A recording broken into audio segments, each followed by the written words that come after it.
తులారాశి వారికి ఈ వారం చాలా వరకు అనుకూలంగా ఉంది. వ్యాపారరీత్యా మంచి కలిసిపాడుదనంగా ఉంటుంది. విదేశీ సంబంధించిన విషయవారాలు సానుకూలపడతాయి.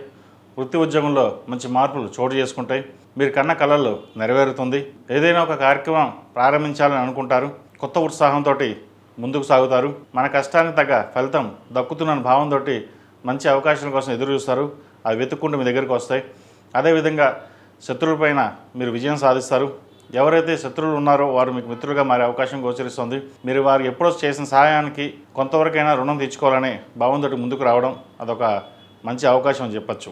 అదేవిధంగా స్థిరాస్తులకు సంబంధించిన వ్యవహారాలు, రియల్ ఎస్టేట్ రంగంలో ఉన్న వారికి, కాస్మెటిక్స్, బ్యూటీషియన్స్ ఈ రంగాల వారికి మంచి అవకాశాలు కలిసి వస్తాయి.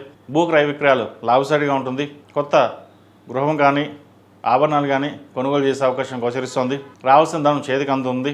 వచ్చిన ధనాన్ని పెద్ద మొత్తంలో ఇన్వెస్ట్మెంట్ చేయడం జరుగుతుంది. సహోదరుల మధ్య మంచి బాంధవ్యం ఏర్పడుతుంది. తల్లిదండ్రుల సహకారం మీకు ఎల్లవెల్లా లాభిస్తాయి.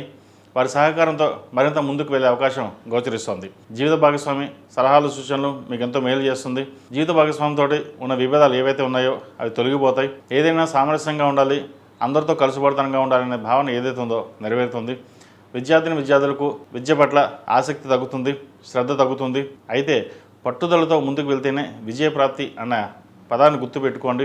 చదువు మీద నెగ్లెక్ట్ చేయకుండా జాస్ పెట్టినట్లయితే మరిన్ని భవిష్యత్తు బాగుంటుంది. అదేవిధంగా ప్రభుత్వ ఉద్యోగస్తులకు, రాజకీయ రంగంలో ఉన్న వారికి, సినీ కళారంగంలో వారికి కాలం అనుకూలంగా ఉంది. చిరుస్థాయి వ్యాపారస్తులు కూడా ఈ వారం చాలా వరకు అనుకూలంగా ఉంటుంది. ఏదైనా ఒక కార్యక్రమాన్ని ప్రారంభించి నలుగురిలో గుర్తింపు తెచ్చుకోవాలనే భావన ఎక్కువగా ఉంటుంది. దాని తగ్గట్టుగానే కష్టపడతారు. ఈ రాశిలో జన్మించిన స్త్రీలు కూడా చాలా వరకు అనుకూలంగా ఉంటుంది.